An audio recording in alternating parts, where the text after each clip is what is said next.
Hello everybody, welcome back. Today as well we have got you another video. In this video I'll show you how you can log into Charles Schwab account.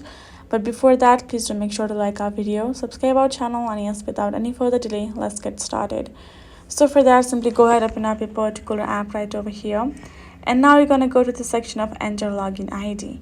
Simply go ahead and enter your login ID that you have created and got that. Tap on remember login ID so next time you don't have to add in.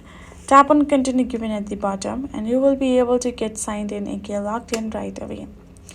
If in case you have any problem with them, just make sure to simply copy that in that login ID somewhere so you don't forget for your next signing in purposes.